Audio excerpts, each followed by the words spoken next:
Hey everyone, welcome to another deep dive. This time we're tackling Pennsylvania. You sent us a really interesting collection of sources. Looks like we've got historical accounts, some encyclopedia entries, and even some recent news clips. Yeah. It seems like there's a lot of interest in how Pennsylvania's history shapes the state it is today. It definitely does. And it's not just about Philly cheesesteaks and the Liberty Bell. We're talking about the birthplace of American democracy, a state that's been at the forefront of industry and innovation, and a place with a really unique cultural blend. You're right. It's a state that's often overlooked, but it's got a story that's as complex and compelling as any other. So let's start from the beginning. Before European settlers arrived, the land we now call Pennsylvania was home to various indigenous tribes. Yeah, you've got the Delaware, the Susquehannock, and of course the powerful Iroquois Confederacy. The Iroquois Confederacy? Now, that's a name that carries some weight. What was their influence like in the region? Well, their territory actually spanned a huge area beyond just Pennsylvania. And what's fascinating is their system of governance. It was really democratic for its time. They had this grand council where representatives from the different Iroquois nations would come together to make decisions. Wow, so they had a representative government way back then. That's pretty incredible. Yeah, it was. And it's quite different from the European monarchies that were dominant at the time.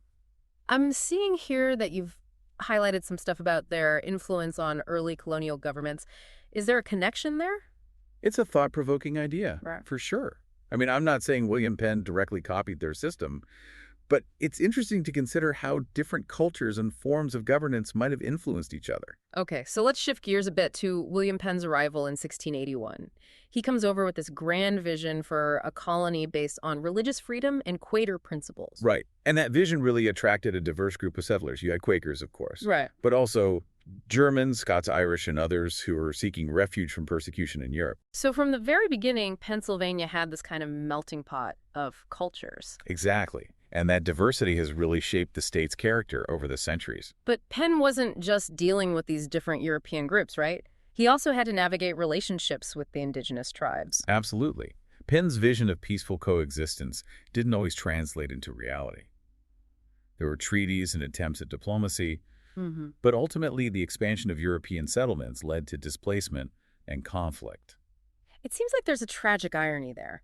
A colony founded on ideals of freedom and tolerance also contributed to the displacement of the people who are already here. It's a complex part of the story that's important to acknowledge, and it's a theme that continues to resonate today in the ongoing debates about land rights representation and the legacy of colonialism. All right, so we've got this melting pot of cultures and this complex relationship with the indigenous population. Now, one thing that really jumped out at me from your notes is Pennsylvania's role in the American Revolution. Yeah, it's pretty significant. Both Continental Congresses met in Philadelphia, and of course the Declaration of Independence was signed there in 1776. You even marked a passage in one of the historical accounts about how Philadelphia was teeming with activity during that time. Must have been a pretty wild scene. Oh, I bet. Delegates from all the colonies coming together, heated debates, the sense that history was being made. Philadelphia was at the epicenter of the revolution. It's like the birthplace of American democracy, right there in Independence Hall. And Pennsylvania was right in the thick of it all. It was one of the most active and influential colonies in the fight for independence. Right. And it wasn't just about signing documents. Pennsylvania also contributed troop supplies and even had a couple of major battles fought within its borders. Exactly. The Battle of Brandywine, just outside Philadelphia, was a turning point in the war, even though it was a loss for the Americans. And then there's Valley Forge, where Washington and his troops endured that brutal winter. Those stories are etched into Pennsylvania's landscape. Okay, so we've got this colony founded on these big ideals, wrestling with the challenges of colonialism, and then playing this pivotal role in the birth of a nation. That's a lot to pack into just a few decades. And it really sets the stage for what Pennsylvania becomes in the centuries that follow. I'm seeing you've got some articles about Pennsylvania's economic development. Do you want to dive into that next? Absolutely. I'm particularly interested in how Pennsylvania transitioned from an agricultural economy to becoming this industrial powerhouse and then to the more diverse economy we see today. Well, that evolution really mirrors the changes that swept across America during the 19th and 20th centuries. And Pennsylvania's rich natural resources played a huge role in its growth. We're talking coal, timber, iron ore, and fertile farmland. Right, exactly. And you also highlighted a section about the importance of Pennsylvania's river systems. Yeah, they were essential for transportation and trade, right? Yeah. Connecting Pennsylvania to the rest of the colonies and later to the growing nation. Absolutely. So you've got the natural resources and this transportation network. What were some of the key industries that emerged? Well, I know agriculture was huge. Pennsylvania was like a breadbasket for the nation, producing wheat, corn, and all sorts of other crops. But then things started to change pretty rapidly in the early 19th century That's when the Industrial Revolution really kicks in. with innovations like the steam engine and the railroad transforming transportation and manufacturing. Exactly. And Pennsylvania was really well positioned to take advantage of these new technologies. I'm guessing coal played a pretty big part in that. Absolutely. Pennsylvania had huge deposits of anthracite coal, which was highly prized for its energy content. It fueled the factories, the railroads, even people's homes. So this is where we see the rise of cities like Philadelphia and Pittsburgh. Exactly. They became centers of industry and commerce. Philadelphia, with its port and its legacy, as the nation's first capital, continued to grow as a financial and cultural hub. And Pittsburgh, with all that coal nearby, became a steel-making giant. It earned the nickname Steel City for a reason. The steel mills of Pittsburgh produced the materials that built skyscrapers, bridges, and railroads across the country. It's an amazing story of growth and innovation, but I'm also seeing some of your notes about the downsides of this industrial boom. Things like labor unrest and environmental damage. Yeah, the rapid industrialization of Pennsylvania brought both progress and problems. Working conditions in the factories and mines were often harsh and dangerous. And the demand for coal led to widespread mining, which had a huge impact on the environment. Absolutely. Deforestation, pollution, and mining accidents were all part of the story. It's a reminder that economic progress often comes at a price. So we've got this incredible transformation from an agricultural society to this industrial powerhouse, but it's a really complex story with both positive and negative consequences. And that complexity continues to shape Pennsylvania today. We'll talk more about that in the next part of our deep dive. Picking up where we left off, Pennsylvania's journey from pre-colonial times to industrial powerhouse is pretty fascinating. But now let's look at the cultural side of things. Yeah, Pennsylvania is so diverse. It's got these vibrant cities, and then you have these rural communities with strong traditions. Exactly. And one of the things that really stood out to me from your research was the Amish community and their way of life. It's definitely intriguing. Hmm. You know, in a state that's been at the forefront of so much change, to have this group that hold on to traditions so strongly. Yeah, it's like they're living in a different world almost, intentionally choosing to limit technology and maintain these centuries-old practices. And it really makes you think about progress and what constitutes a good life. Ah, It does. It challenges our assumptions. You highlighted some stuff about their approach to healthcare. That seems particularly interesting. yeah. They tend to rely on traditional remedies in their community for healthcare, but they're not completely opposed to modern medicine. It's like this balancing act, preserving their way of life, but also addressing their practical needs. It must be tricky to navigate between those two worlds. It is. But Huh. from what I've read, they've found ways to make it work. And it speaks to their resilience as a community. Right. Speaking of distinct cultural traditions, we can't forget about the Pennsylvania Dutch. Oh, absolutely. They're another group that adds to Pennsylvania's unique character. I was especially drawn to the images of their folk art, the hex signs on the barns. Oh, yeah. They're so iconic, those colorful designs. They're more than just decorations, though. They have deep roots in folklore. Good luck, ward off evil spirits. Wow, so they're like talismans almost, protecting the farm and the family. You could say that. And the colors and designs. Each one has a specific meaning. I'm curious, though, is the younger generation still carrying on these traditions? From what I've gathered, there's definitely a conscious effort to preserve the Pennsylvania Dutch heritage. You see younger artists incorporating traditional motifs into their work, but with a modern twist. It suggests that the culture is still alive and evolving. That's great to hear. And of course, we can't talk about the Pennsylvania Dutch without mentioning the food. You're right, their cuisine is amazing. Those Pennsylvania Dutch pretzels, the shuffly pie, the whoopie pies. Come on, they had to get creative with ingredients. Yeah, they were resourceful. Using what they had to create these delicious dishes. It's comfort food at its best. It really is. Okay, but let's move from the countryside for a bit and head into the cities.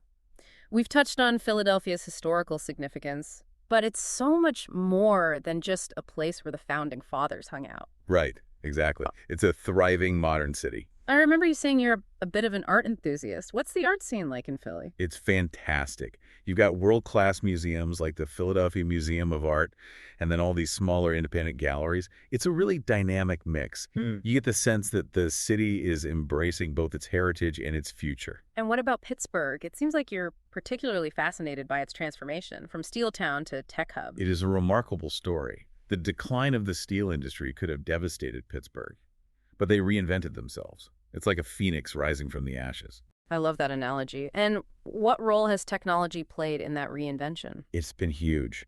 Pittsburgh is now a leader in robotics healthcare technology. It's really become a center for innovation. And has that shift been reflected in its cultural scene, too? Yeah. You mentioned the Andy Warhol Museum. Hmm. Having this iconic museum dedicated to pop art in a city that was once all about steel. It says a lot about Pittsburgh's evolution. Okay. So we've got these enduring cultural traditions like the Amish and the Pennsylvania Dutch, and then these modern dynamic cities. It's like a microcosm of the state as a whole. It really is. This Yeah. interesting mix of tradition and innovation. And that mix is also reflected in Pennsylvania's political landscape. You flag some articles about recent demographic shifts and how they're impacting elections. Right. There's this influx of younger college-educated residents, particularly in areas like Center County. And it's changing the political calculus, making Yeah. the state even more of a swing state in national elections. And it's not just about age, right? Yeah. It's also about shifting priorities. Like the environment, I saw you highlighted that. Yeah. Younger voters tend to be more concerned about climate change and sustainability. And that's putting pressure on policymakers to address those issues. It's forcing a conversation about how to balance economic development with environmental protection. Exactly. And Pennsylvania, with its history of both industry and natural beauty, is right at the center of that debate. Okay, so we've covered Pennsylvania's diverse cultures, its dynamic cities, and even how demographic shifts are influencing its politics. What's next? Well, we've seen how Pennsylvania's past has shaped its present. But what about its future? It seems like the state is at a crossroads, trying to figure out its role in a rapidly changing world. I like that. Let's dive into that. Okay, so we've established Pennsylvania is at a crossroads. What exactly did you mean by that? Well, Pennsylvania has always been kind of a microcosm of America, but right now it feels like the state is facing some big questions. Questions that the whole country is dealing with. Give me an example. What kind of questions? Well, like how do we balance economic growth with protecting the environment? How do we bridge the divide between urban and rural communities? And how do we prepare for a future that's going to be shaped by technology and globalization? Yeah, those are definitely big questions. And it seems like Pennsylvania's history and demographics make those questions even more complicated. Right. It's like all those threads we've been talking about, the Yeah. history, the culture, the economy, they're all kind of converging at this moment. Yeah. And it feels like Pennsylvania is at a turning point. So the decisions that Pennsylvanians make over the next few years are going to have a ripple effect beyond just the state. Potentially, yeah. I mean, Pennsylvania has always been a bellwether state in elections. And the issues that are being debated there are often the same issues that are playing out across the country. You've got a lot of notes on the role of technology in Pennsylvania's future. Do you see technology as a potential solution to some of these challenges? It's tough to say. Technology is definitely a double-edged sword. On one hand, it has the potential to create jobs and opportunities, especially in areas that have been hit hard by the decline of manufacturing. But it can also widen inequality if those opportunities aren't available to everyone. So it's not enough to just have the technology. You need the infrastructure and the education to make sure everyone benefits. Right. And that brings us back to some of those political debates we talked about. Are policymakers going to make those investments? Are they going to put policies in place to ensure a more equitable distribution of the benefits? So it sounds like Pennsylvania's future really depends on its ability to adapt and make some tough choices. Yeah, I think so. And it's not just about government policy. It's also about the choices individuals make, the businesses that invest in the state, and the communities that work together to solve problems. Thinking about Pennsylvania's role in the nation as a whole, we've talked about how it's often seen as a bellwether state. What does that mean for the country going forward? Well, the issues that are being debated in Pennsylvania are often the same issues that are being debated on a national level. So how those debates play out in Pennsylvania could have implications for the direction of the whole country. It's like Pennsylvania is a testing ground for these big ideas. In a way, yeah. And because Pennsylvania has such a diverse population, both geographically and politically, those ideas have to appeal to a broad range of people if they're going to succeed. So as we wrap up this deep dive into Pennsylvania, it's clear that the state's story is far from over. It's got this rich and complex past, and its future is full of both challenges and opportunities. Exactly. And I think that's what makes it so fascinating to study. It's a reminder that history is always unfolding, Yeah. and we're all part of that unfolding story. I like that. And I hope our listener feels empowered to keep exploring Pennsylvania's story because it's not just about one state. It's about understanding the forces that are shaping the world around us. Right, so keep asking questions, Mhm. keep learning, and keep those conversations going. Thanks for joining us on this journey through Pennsylvania. We'll see you next time for another deep dive. Today is your lucky day. Today is the day that our $3 website works for you, paying you directly to your PayPal daily. Imagine $3 ongoing continuous payments to your PayPal account. Imagine falling asleep and waking up to $300 in your PayPal account. How would this make you feel? How could this help you? What bills could you pay? What kind of fun could you have? What does that retirement look like now?